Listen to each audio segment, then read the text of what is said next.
ഏകാദശി ദിവസം ഗുരുവായൂരപ്പൻ എല്ലാ ഭക്തരെയും കാണാനായിട്ട് അവർക്ക് ഭക്തർക്കും കാണാനുള്ളൊരു സൗകര്യമുണ്ടാക്കിക്കൊണ്ട് ക്ഷേത്രത്തിന് പുറത്തേക്ക് എഴുന്നള്ളി ഒരു പ്രദക്ഷിണമുണ്ട്.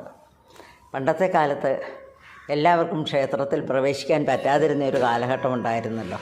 അന്ന് പലർക്കും ക്ഷേത്രത്തിനകത്ത് കടക്കാൻ പറ്റില്ല. അപ്പം അങ്ങനെയുള്ളവർക്ക് വേണ്ടിയിട്ടായിരുന്നു ഇങ്ങനെയൊരു എഴുന്നള്ളത്ത്. അതായത് ക്ഷേത്രത്തിൽ നിന്ന് വഴിയമ്പലം ആണ്. ആ വഴിയമ്പലത്തിൽ വരെ പോകും. ചുമ്മാ പോകുമൊന്നുമല്ല കേട്ടോ, ഗംഭീരമായിട്ടുള്ള ഒരു എഴുന്നള്ളത്ത് തന്നെയാണ്.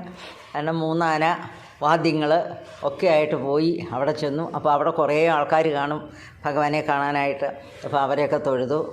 അവരുടെ കണ്ണിന് സായുജ്യമായി അവർക്കെല്ലാവർക്കും പ്രസാദമൊക്കെ വിതരണം ചെയ്തിട്ടാണ് അവിടെ നിന്ന് തിരിച്ച് ക്ഷേത്രത്തിലേക്ക് എഴുന്നള്ളുന്നത്. ക്ഷേത്രപ്രവേശന വിളംബരമൊക്കെ വന്നു. എല്ലാവർക്കും ക്ഷേത്രത്തിൽ കയറാം. പക്ഷേ ഇന്നും ആ പതിവ് തെറ്റിച്ചിട്ടില്ല. ഇപ്പോഴും ആ എഴുന്നള്ളത്തുണ്ട്. പക്ഷേ അത് ഇപ്പം പാർത്ഥസാരഥി ക്ഷേത്രം വരെയാണ്. അവിടെ ചെന്നിട്ട് അവിടെ കൂടിയിരിക്കുന്ന ഭക്തർക്കൊക്കെ പ്രസാദമൊക്കെ വിതരണം ചെയ്തിട്ട് തിരിച്ച് ക്ഷേത്രത്തിലേക്ക് എഴുന്നള്ളും.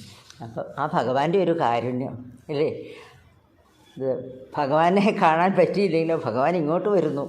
അങ്ങനെ കാണുന്ന ആ നമ്മുടെ പൊന്നു ഗുരുവായൂരപ്പനെ എത്ര വിചാരിച്ചാലും എത്ര സ്തുതിച്ചാലും എത്ര ജപിച്ചാലും മതിയാവുകയില്ല. കൃഷ്ണ കൃഷ്ണ കൃഷ്ണ കൃഷ്ണ കൃഷ്ണ കൃഷ്ണ ഹരേ ഗുരുവായൂരപ്പ, ഹരേ നാരായണ. എല്ലാ അനുഗ്രഹങ്ങളും ചൊരിയുവാനായിട്ട് ആ ശ്രീലകത്തിരിക്കുന്ന ആ പൊന്നുണ്ണിക്കുഞ്ഞെ ഹാഹന്ത കൈതൊഴാം തൊഴാം അമ്പാടി മണിക്കുഞ്ഞേ.